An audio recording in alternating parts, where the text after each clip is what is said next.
Hello students, welcome back to organize knowledge channel. और आज की इस वीडियो में बच्चों हम डिस्कस करने वाले हैं worksheet number 25 for class 7th mathematics की। बच्चों ये वर्कशीट है जो आपके लिए 22 दिसंबर 2020 के लिए शेड्यूल की गई है डायरेक्टरेट ऑफ एजुकेशन की तरफ से।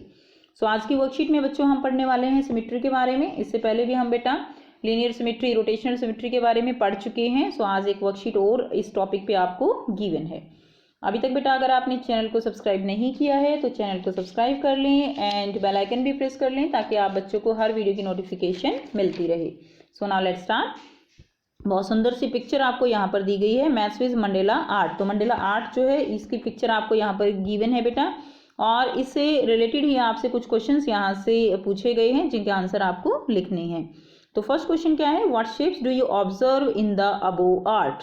तो बेटा आपको यहाँ पर ये जो आर्ट दी गई है इसके अंदर आपको जो शेप दी गई हैं उनको आपको पहचानना है और उनको लिखना है कि वो क्या शेप है। तो बेटा आप साथ साथ कॉपी में करते रहिए। देखिए यहाँ पर बीच में ये जो है आपको दिया गया है, ये वाली शेप जो है, ये वाली शेप, ठीक है। अगर आपने शेप्स का चैप्टर अच्छे से किया है तो आप सारी शेप्स बहुत आसानी से पहचान सकते हैं।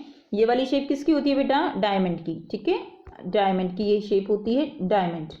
उसके बाद देखिए नेक्स्ट, अब ग्रीन वाला पार्ट देखिए, बहुत आसान है बेटा। ग्रीन वाला पार्ट ये वाला क्या है, ठीक है। अगर हम जो है इसको देखें तो ये क्या है बेटा, ये है ट्राइंगल। आप लिख लीजिए बेटा, साथ साथ हम इसको क्लियर करेंगे।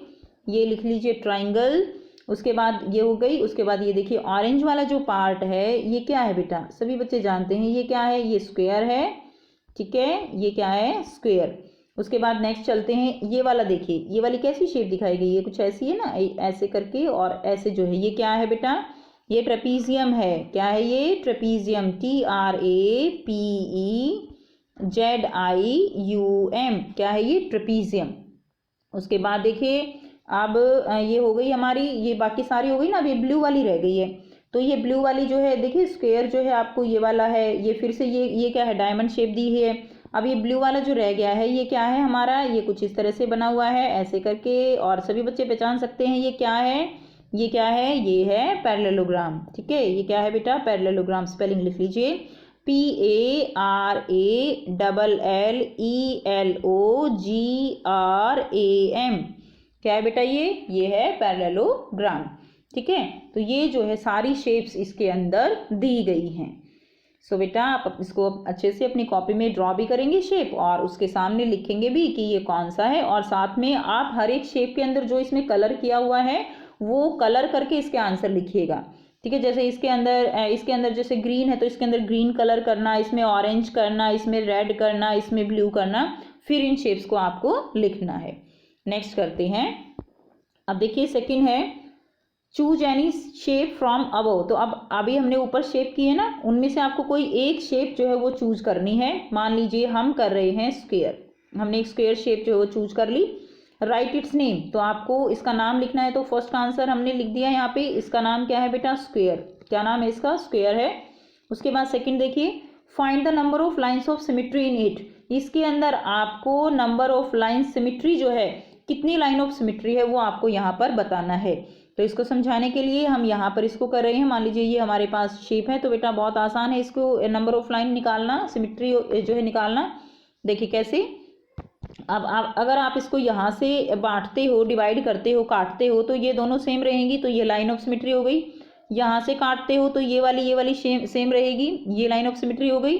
अगर यहाँ से काटोगे तो ये वाला पार्ट और ये वाला पार्ट सेम रहेगा, और अगर यहाँ से भी काटते हो तो ये वाला और ये वाला पार्ट सेम रहेगा। तो कितनी लाइन ऑफ सिमेट्री हो गई, टोटल लाइन ऑफ सिमेट्री हो गई बेटा 4, ठीक है। तो सेकंड का आंसर हो जाएगा 4 लाइन ऑफ सिमेट्री। और आप ऐसे कॉपी में करके भी दिखाइएगा कि किस तरह से आपने लाइन ऑफ सिमेट्री निकाली है। थर्ड क्वेश्चन का आंसर देखिए, what is the order of rotational symmetry in that shape. तो बेटा मैं इसको क्लियर कर रही हूँ, आप साथ साथ कॉपी में करते रहिए। नेक्स्ट देखिए, order of rotational symmetry in that shape. Third का आंसर हम कर रहे हैं, ऑर्डर ऑफ रोटेशनल सिमेट्री निकालनी है। ये देखिए ये हमारे पास ये है।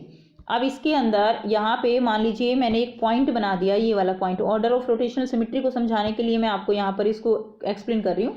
ये वाला पॉइंट है, अब इसको आप इस पॉइंट को आपको यहाँ पर लेकर आना है, इस वाले पॉइंट पे, ठीक है। अब देखिए क्या होगा, इसको आप ऐसे क्या करेंगे, इसको आप रोटेट करेंगे, तो क्या होगा ठीक है, इसने आपने ऐसे इसको रोटेट किया और ये वाला पॉइंट आ गया यहाँ पर। ठीक है, अब क्या हुआ, उसके बाद आपको ये वाला पॉइंट यहाँ लेकर आना है, तो आप क्या करेंगे, आपने क्या किया, इसको फिर से रोटेट किया और अब ये वाला पॉइंट आपका यहाँ पर आ गया।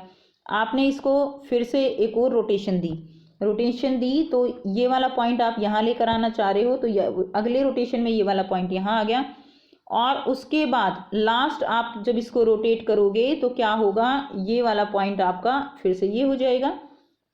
ठीक है, यानी आपने हर बार क्या किया है बेटा, आपने इसमें रोटेशन दी है। अब यहाँ पर कितनी बार आपने इसको रोटेट किया और हर बार शेप जो है वो सेम रही, 1 2 3 और 4 टाइम आपने इसको रोटेट किया है। हर बार जो शेप है वो बिल्कुल पहले वाले की बिल्कुल सेम रही है, यानी इसके अंदर रोटेशनल सिमेट्री कितनी हो गई, इसके अंदर रोटेशनल सिमेट्री 4 हो गई। साथ में अगर हम एंगल निकाल लें तो रोटेशनल सिमेट्री 4 हो गई। यहाँ से दोबारा यहाँ तक आने के लिए, ये इस पॉइंट से घूम के दोबारा यहीं पर आने के लिए कितना चक्कर, कितने एंगल हुआ, ये 360। तो अगर हम 360 को 4 से डिवाइड कर दें तो बेटा एंगल ऑफ रोटेशन निकल आता है। तो कितना एंगल ऑफ रोटेशन हो गया, एंगल ऑफ रोटेशन हो गया 90 डिग्री का। ठीक है, 90 डिग्री का। तो आंसर अब आप जो है बिल्कुल समझ गए हैं। तो कैसे निकालते हैं हम, तो what is the order of rotational symmetry in that shape, order of rotational symmetry कितनी हो गई, 4। लाइन ऑफ सिमेट्री भी 4 है। नेम हमने लिखा, स्क्वायर के बारे में हम बात कर रहे हैं, आप ट्राइंगल लेके भी कर सकते हो बेटा। Name symmetric object from your surrounding, अपने सराउंडिंग से सिमेट्रिक ऑब्जेक्ट जो है उनके नाम आपको लिखने हैं। तो बहुत आसान है बेटा लिखना, आप लिख सकते हो एग्जाम्पल लाइक पेंसिल। ठीक है, नंबर 2 आप लिख सकते हो टेबल में भी रोटेशन आप जो है सिमेट्री दिखा सकते हो। ठीक है, सिमेट्रिक ऑब्जेक्ट हो सकती है टेबल। नेक्स्ट देखिए, नेक्स्ट है बेटा रोटी के अंदर तो बहुत सारी सिमेट्री है, इन्फिनिटी है। उसके बाद देखिए नेक्स्ट जो है, आप और भी एग्जाम्पल लिख सकते हो, 4 बुक आप लिख सकते हो। तो ये और भी एग्जाम्पल आप दे सकते हो। तो ये हो गया नंबर 4 का आंसर आपका, pencil, table, roti and book. Next है question number 3, draw line of symmetry in the following figure. अब आपको यहाँ पर लाइन ऑफ सिमेट्री जो है वो ड्रॉ करनी है। तो इसमें कितनी सिमेट्री हो जाएंगी, देखिए अभी हमने किया ना एग्जाम्पल, ये उसी तरह का है बिल्कुल, अभी हमने जो किया है स्क्वायर का। देखिए 1 2 3 4, ये हो गई हमारी यहाँ पे लाइन ऑफ सिमेट्री। कितनी हो गई, 4 हो गई, 4। अब उसके बाद देखिए ये ट्री है ना, इसको ऐसे काटेंगे तो ही ये और ये पार्ट इक्वल दिखाई दे रहा है, तो लाइन ऑफ सिमेट्री कितनी हो गई, 1। ठीक है बेटा, 1 हो गई। आप इसको कैसे काटेंगे, ऐसे काटेंगे तो क्या हो जाएगा, देखिए ऐसे काटेंगे तो क्या हो जाएगा, नहीं होगा ना, ऐसे काटेंगे तभी सिमेट्री होगी। वो दिख रही है ना सिमेट्री, तो अब इसमें भी कितनी हो गई, इसका आंसर भी 1 हो जाएगा।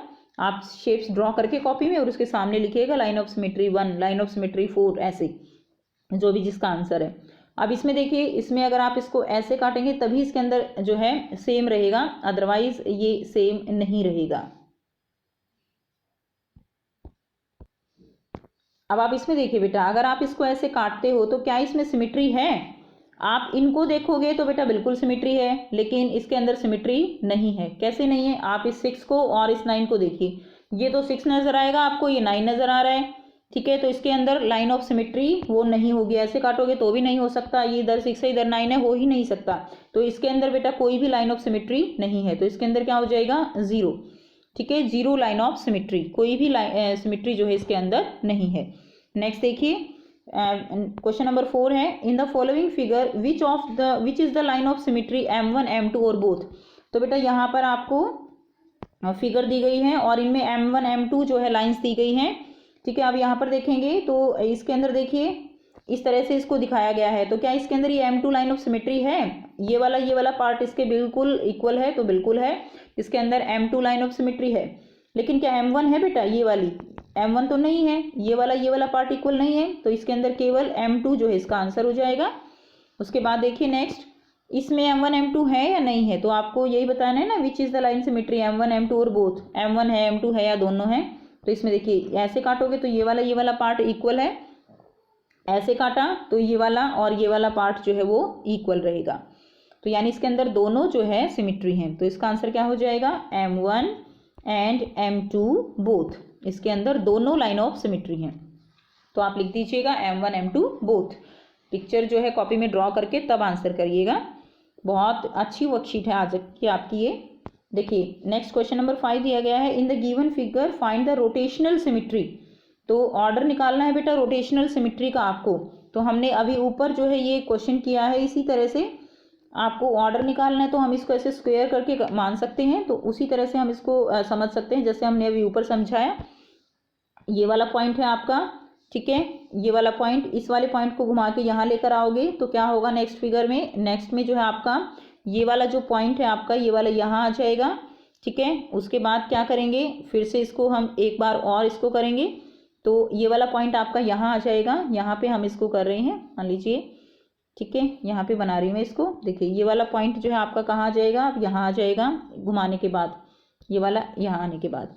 उसके बाद देखिए नेक्स्ट फिर से एक और सिमेट्री करेंगे तो क्या होगा, अब ये वाला पॉइंट जो आपका है ये यहाँ आ जाएगा, और लास्ट में एक और घुमाएंगे तो फिर से वही पहले वाली पोजीशन आपको मिलेगी। तो कितनी बार घुमाया आपने, 1 2 3 4 टाइम आपने इसको रोटेट किया तो आपको सेम वही फिगर मिली 360 डिग्री घुमाने के बाद। और 4 टाइम जब आपने इसको घुमाया है तो सेम वही पिक्चर आपको मिलती है जो आपको फर्स्ट में गिवन है। यानी आपने जब इसको ऐसे यहाँ पे किया है तो भी ये सेम ऐसे ही नज़र आ रही है बिल्कुल। जब आपने इसको एक बार और रोटेट कर दिया यानी ये वाला पॉइंट यहाँ आ गया तब भी सेम नज़र आ रही है। तो यानी इसके अंदर ऑर्डर ऑफ रोटेशनल सिमेट्री कितनी है बेटा, 4 है, ठीक है। कितनी है ऑर्डर ऑफ रोटेशनल सिमेट्री इसके अंदर, ये वाला पॉइंट मान के समझेंगे तो इसको यहाँ लेकर आएंगे तब भी सेम नजर आएगी, यहाँ आएगा तब भी सेम, यहाँ आएगा तब भी सेम। तो total order of rotational symmetry कितनी हो गई, 4 हो गई। अब एंगल मेजर करना है तो एंगल कैसे मेजर करेंगे, ठीक है। तो एंगल जो है मेजर करने के लिए ये यहाँ से यहाँ पूरा घूमेगा तो 360 डिग्री का एंगल आएगा ना। तो एंगल ऑफ रोटेशन निकालने के लिए 360 divided by 4 equal to 90 degree. तो कितना एंगल ऑफ रोटेशन है इसके अंदर, 90 डिग्री। यहाँ से यहाँ लेकर आओगे तो 90 जो है रोटेट करोगे तभी तो आएगा, फिर से करोगे 90 पे, फिर से 90 पे, ठीक है। तो इस तरह से टोटल इसको कितनी टाइम, 4 टाइम जो है रोटेट करना होगा। सो ये थी बच्चों आपकी बेटा आज की वर्कशीट। आई होप आपको वर्कशीट क्लियर है। कोई डाउट है तो कमेंट सेक्शन में कमेंट करके पूछ सकते हो। अगर वीडियो अच्छी लगी तो लाइक शेयर जरूर कर दीजिए, चैनल को सब्सक्राइब भी कर लीजिए। And thanks for watching, have a nice day.